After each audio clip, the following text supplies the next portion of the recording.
It's a trucking, transportation, and lifestyle show like none other. Man, you call this a life? Road Gang Radio is back for another half hour of the best transpo show in the known universe. We come in peace.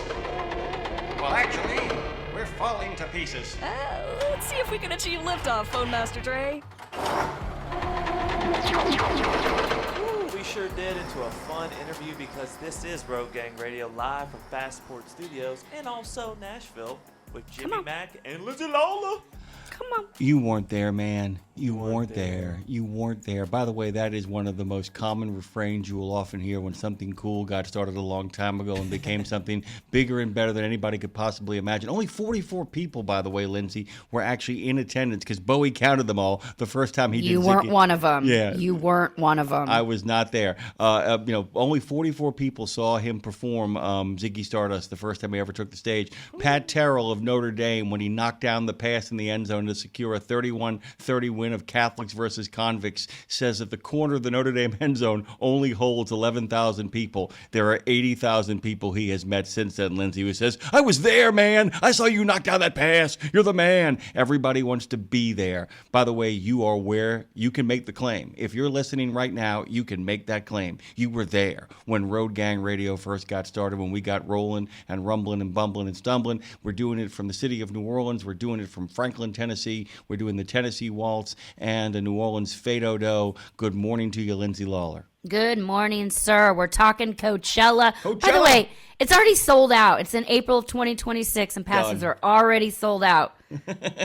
Good Lord Almighty. Okay, our next guest is someone who knows more about Coachella than probably just about anyone. Katie Bain is also the senior music correspondent at Billboard. That is a big job, y'all. Badass. She's a longtime music and culture journalist whose work has appeared in, of course, Billboard, as well as The Guardian, Vice, Flaunt, and so many more. She's been covering Coachella for nearly 15 years, and her brand new book, Desert Dreams, The Music, Style, and Allure of Coachella, out today, y'all. How are we celebrating, Katie? More about that in a moment. This book is the first ever, how did that happen? The first ever deep dive into the festival's biggest moments, the wild surprises, the lasting cultural impact of it. And from behind-the-scenes stories and unforgettable performances to influencer fashion and those viral reunions, this book is a front-row pass to one of the most iconic festivals in the world. Katie's got the insider perspective, the reporting chops, and the real love for what this festival represents. She's actually been there, has lived it, has been a part of it, not just reporting from behind her desk, guys. So please make welcome to the show our new friend, soon to be yours, Katie Bain. Good morning. Hey, good morning. Thank you for having me and for that kind intro. You deserve it. It's your life, but also we're so excited to have you. This hits on so many things that we love to talk about around here. So, Jim, make welcome our friend Katie. Katie, good morning, by the way, and congratulations. It is book release day, which is always a really great thing for anybody, no matter how long they've been publishing or telling stories. I know the kind of impact it makes in your life. By the way, I'm going to actually give a quote from the book of you quoting other people. Tickets were $50 for each of 2 days. Should have been $55. We needed a longer campaign to get word out. It was an extravagant 5 stages for a startup show. We lost between 800 and 850 and $1 million, 50,000 and $1 million. We knew we were dust. And a lot of people don't understand that this whole thing operated literally by the seat of its pants. This really begins, it only works because of the energy behind it, but it almost derails itself because of the energy and the sort of egalitarian esprit de corps that goes into it. How do we get from there to here? Wow. Well, that is a good question. And you mentioned it before because so much of it is about hard work and just really the tenacity of the people that were putting this event on and the passion that they had for music. But, they in 2000, 2001, got an influx of cash from AEG, and AEG said, let's bring this festival back, and here's some money to do it, and we believe in what you guys are doing. And, it was kind of off to the races after that first year that you just described. And I think there are many factors that make Coachella amazing, but the level of taste in terms of who they were booking, how cutting edge it was, how cool it was, in conjunction with how beautiful this festival site is, really was kind of the initial spark. And then you can't deny the influence of technology and what it's done to make this a global event through the live stream, through social media. And Coachella has really taken advantage of that and used that to make it into a worldwide event that you don't have to be on the field for. You can watch from your couch and still kind of understand what Coachella is and what it means to people. Well, I have to, since you mentioned technology, I just want to hit real quick the Tupac hologram, because that moment, where were you when the Tupac hologram hit the stage? And was that the moment the holograms officially entered the culture chat, do you think? I think so. Yeah, I was standing on the field. I was relatively close to the main stage. And I think all my friends had left for the night, and I wanted to stick around and see that whole show, of course. And so I was kind of like hanging out with some people who I just met in the crowd, really friendly people. And I remember the moment that a hologram appeared. And it was kind of like we all looked at each other like, are we seeing what we think we're seeing? Could it be? Mm-hmm. And then it was. And so I would say that you could feel even in that moment that something really historic and sort of, zeitgeist shaking was happening. Yeah. Woof. How cool that you were there for that. That's pretty amazing. I want to kind of go back here for a second and kind of set the stage, because most of our listeners are very, very aware of Coachella. In the book, you actually, in your own words, call it an almost absurdly beautiful place to have a music festival. The thing is, though, is that absurdly beautiful places to have musical festivals are often absurdly difficult to kind of reach and logistically figure out as well. And I was just kind of wondering, just as kind of a really brief overview, if you could give people a sense of, I talked about they should have charged $5 more at the gate, but talk about the kind of origin energy that really kind of brings this into the idea of leading people out into the desert has certain mythic overtones as well to it. But talk about the driving forces behind this and what it takes to actually create a proof of concept that then gets somebody to actually drop a whole lot of cash on top of it. Sure. Yes. I mean, in a way, the site in Indio that is used for Coachella, the Empire Polo Field, was kind of found almost as a fluke. I'm sure you guys remember in 1993, I think it was, when Pearl Jam decided to boycott Ticketmaster. Oh, yeah. And so, they were not going to bring their tour to the greater Los Angeles area because there was no venues that, weren't Ticketmaster affiliated. And so some very savvy promoters, then affiliated with what would become Golden Voice, found this site that, 200 miles east of Los Angeles, big empty field, polo field, and thought, oh, we could put a concert on here. And so they brought Pearl Jam out there, and it worked beautifully. People drove up from LA, and, at that time, that area was really considered the middle of nowhere. It was the sticks, especially compared to, obviously, cosmopolitan Los Angeles. And so that was the proof of concept to, if we build it, they will come. And that is how Indio and the Coachella Valley and Palm Springs area became the destination for what would become Coachella. I love, and if you build it, they will come is also speaks so true to the artists that they're booking at this, because, as Jim mentioned earlier, the Coachella really, they balance showcasing legacy acts with launching newer, these genre pushing artists. But, you write in the book that when you play Coachella, the world is watching. So what does that really mean for an artist's career, like early in the career? And who are some of the artists whose careers completely changed after playing Coachella?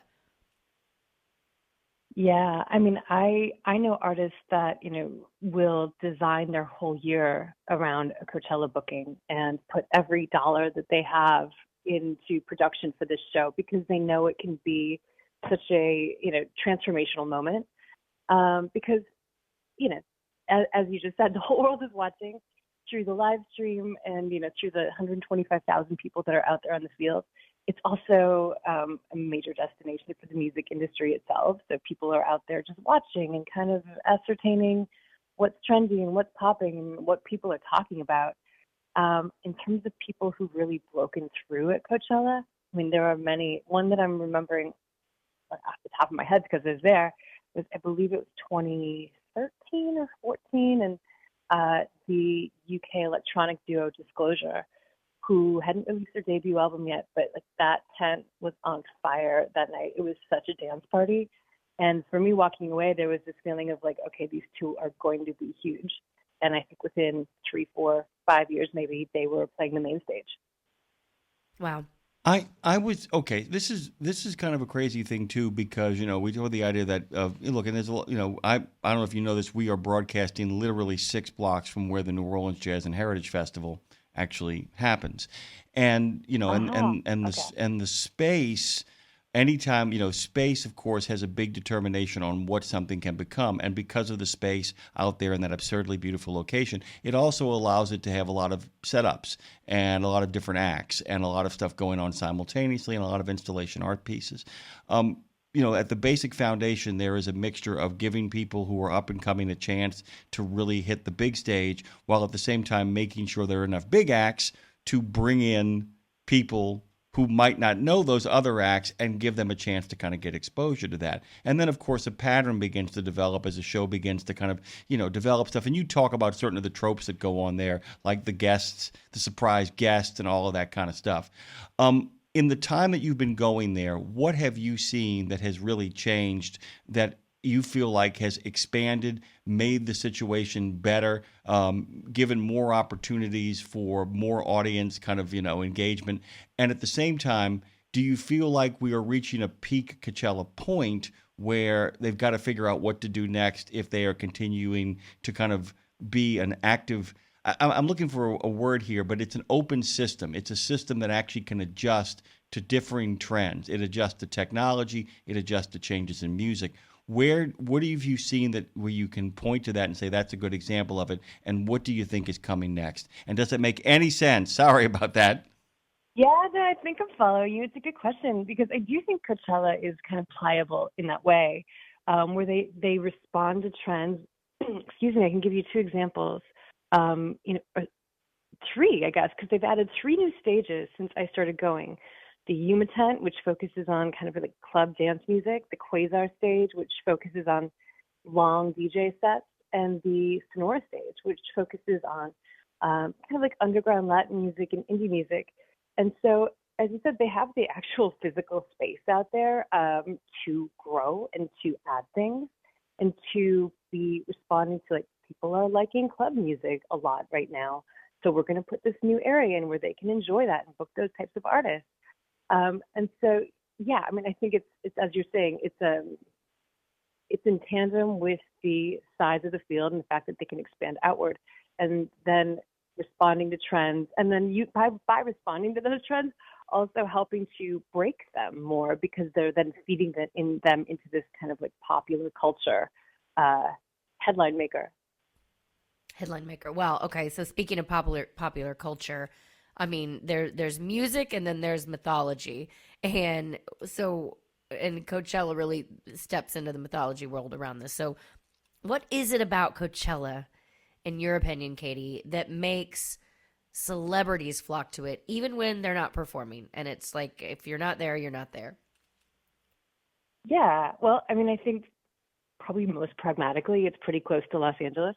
So it's an easy one for celebrities and musicians and people in LA, in the music industry and in the film and television industry to pop out to.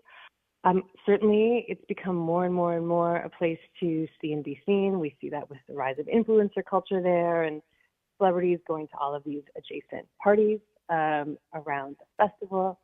But, celebrities are just like us. They love music too. Yeah. I mean, like ultimately, people are going out there because they love music and they know they're going to get as much as they're physically able to consume while being at the event. Isn't that funny, Jim? It's really well said. It's like, what are you doing here? Well, I'm a 9 Inch Nails fan. I don't know what to tell you. Or I like Sabrina Carpenter. Why are you here? I like the Strokes. Like, it is a dumb question in a sense with a very simple answer.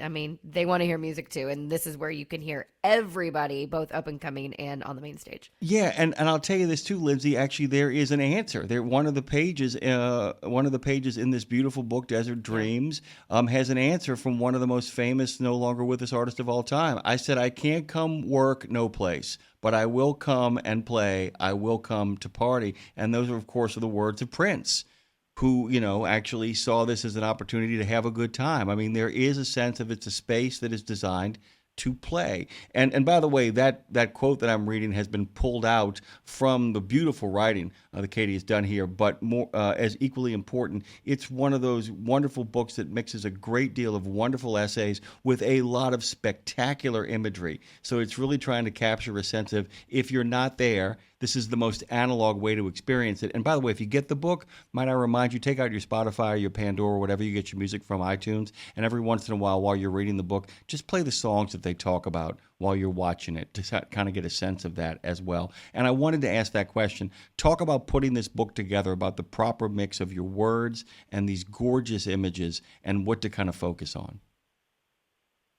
Yeah, I mean, I think that a coffee table book is such an apt and appropriate format for anything about Coachella, because it is such a visual experience. You can't really talk about Coachella without talking about the art installations and the fashion and the site and the desert. And you want to see those things as much as you want to read about them.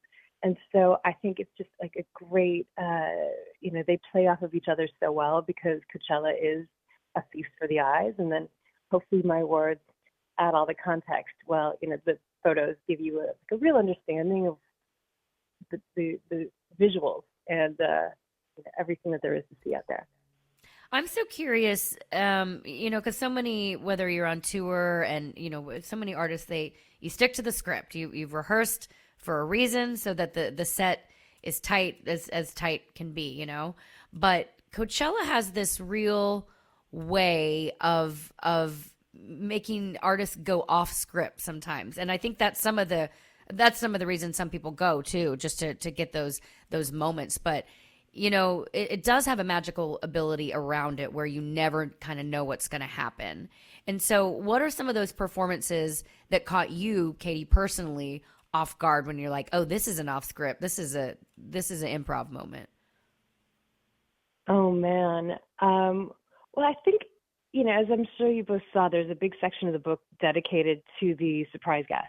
Yeah. And the people that come out. So off the top of my head, and there are so many, throughout history, but I think the one that I maybe personally freaked out the most for was during Beyonce's headlining set, and she brought out Destiny's Child, and Kelly and Michelle literally rose out of the stage, and it's like you don't really know how you're going to react to something until it happens. I couldn't have told you that I would have, been screaming in a crowd of 125,000 people also screaming to the point where it felt like we were all going to hyperventilate together. It was just so exciting. It was so exciting. And one of those things that, it would have been cool if we had known that they were coming, but the fact that it was a surprise just brought it to this level of joyful hysteria. I love that. By the way, in going through it, another phraseology I just love, and probably the most bitchin' cello concerto the festival has ever seen. And I'm of course referring to the 2017 appearance of Hans Zimmer playing themes from Pirates of the Caribbean and The Dark Knight. Which, by the way, I've seen him in concert with that cellist, and I can't even imagine what it must have been like in that wide open space. It was bitchin', Jim. It was bitchin'. But that's the thing too, is the fact that when you put this book together, I mean, so much of this you lived it, so much of it you were there, so much of it you kind of experienced it, and I'm wondering how hard it was to kind of control your own nostalgia in the creation of this book, and I mean that word in its actual meaning. How much sadness as it filled you that you will never be able to see those particular acts again, and only is it buttressed by the fact that there are more to come? Wow, it's such a great question. I mean, certainly the nostalgia factor is real. And I, was very careful when I was, basically, curating these lists of the most important performances and this and that, not to let my own personal opinions kind of infiltrate too much. Of course they did, but really kind of going by what was actually impactful for the festival and the history of the festival itself. But I miss those early days. I really do, because they're so parallel to my early career and my early friendships and meeting some of the people that would ultimately become some of my best friends. And so, this book has really been a very emotional experience for me, and just realizing the actual impact, the true impact that this festival has had on my life, personally and then professionally as well, of course. Well, and impact is a really important word. Sustainability is important to you. You talk about this in the book. Both the electronic scene and sustainability feel like two, obviously really important things to you. But I do want to talk about sustainability because, festivals aren't just about the music. They leave massive footprints, as we know. And so talk about, and again, this is in the book, but just sort of kind of a glimpse of what Coachella is doing to be more conscious of that impact, to use that word again. And what are you seeing, I guess, in the industry overall as it pertains to that? Yeah, great question. Thank you for asking that. I think in the festival industry at large, Coachella, Bonnaroo, Lollapalooza, you name it, any one of them. The biggest single problem that operators are looking at is fan travel to the event and the carbon emissions of all those cars driving to any given place. And so that's the thing I hear people talking about most of, how do we solve for this? Especially when a festival is not accessible by bus or by train. It is happening in a more remote location. I would say that's one of the big challenges. There are a few really heartening things that I'm seeing. One is the use of clean energy, battery power, solar power to power increasingly larger areas of events. Coachella, for example, they have solar panels on the lights in the parking lot. And years ago, that used to be something that someone would roll up in a golf cart and pour some diesel in and drive away. And so it's these incremental changes when operators are realizing that this stuff actually works and it is reliable. So that's a really big deal. And then another thing that I'm seeing, I'm sure you both, of course, been to shows and the night ends and the floor clears and you're in like a sea of empty plastic cups. And it's kind of discouraging. But there's this great company called Our World, r.world, and they make reusable plastic cups for festivals, for venues of any size. And so you get to actually put your cup in a bin where it is washed and it is used again. And the difference at the end of the night is really striking of just how much trash is not on the ground. And you can, of course, then imagine how much is prevented from getting into a landfill. So those are two things that I'm seeing that I think, you can see and you can hear and you can feel the difference. Yeah, and we know that's very important to you. And by the way, I wish they'd bring some of those ideas down here where I live, because you can imagine what the city is like. They clean it up, but what the city is like here in New Orleans after Mardi Gras. Whoo, man, oh man, we are used to a sea of plastic all around us. One of my things that I really love, I'm a big fan of the documentary Monterey Pop, and I'm always struck at the beginning of it by the beginning of what we would call late 60s fashion. People actually come dressed up for that particular event. That tradition has continued at Coachella. There has been a real, and you spend a lot of time in the book looking at it, the idea that the geography almost demands a certain kind of outfit, a certain kind of look, and the place has, along with being a musical kind of zeitgeist, has become a fashion zeitgeist as well. When did you really start noticing that? You've been to a lot of these things, so when did you start noticing, oh, wow, people are really kind of making an effort here, and they're also trying to maybe introduce trends to Coachella? Yeah, well, certainly it's not anything that I was thinking about from year one. I went in 2008 for the first time, and I think I wore, old jorts and a T-shirt, and that was my Coachella outfit. The year this really kind of came online for me had to be 2012, 13, when it really dovetailed with Instagram, honestly, the launch of Instagram, and this being a place where you could put on a really fun outfit and show it to the world. And as brands recognize that and influencers recognize that, people started coming to Coachella simply for people to see their outfit and to wear the thing and to wear the boots and the jacket and the dress. And I mean, the beautiful thing about Coachella is there's a ton of freedom. I mean, that's the cool thing about most any festival is that you can really wear whatever you want and dress in a way that you feel totally self-expressed. And so, yeah, walking across the field in any given moment is really a fashion show. And yeah, I think that you can't deny social media in kind of bolstering that aspect of it. Well, then I have to know, what is Katie Bain wearing? If you're, let's put the whole thing together. Your ideal Katie, if you could relive, one Coachella set again, front row, perfect weather, perfect outfit, what does that look like for you? Wow, that is a great question. There are so many. I've been so blessed out there to just see some of the greatest musical performances of my life.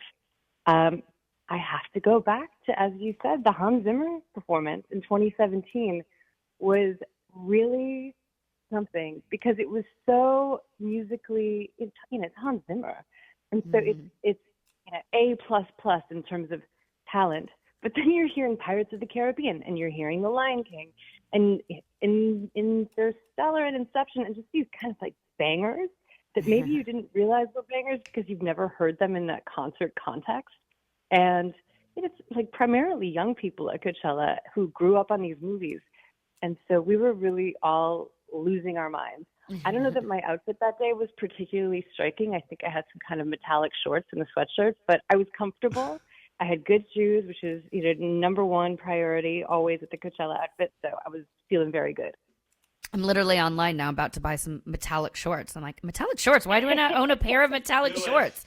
What have I been doing? They get hot during the day, but it's worth it at night.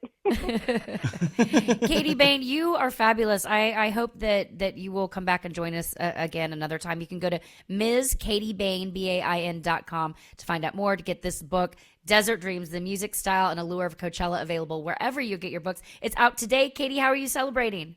Besides being here, of course. I'm actually flying across the country to go meet some of my college friends in Charleston for a little beach trip. So I'm taking a little vacation to celebrate, honestly. Yeah.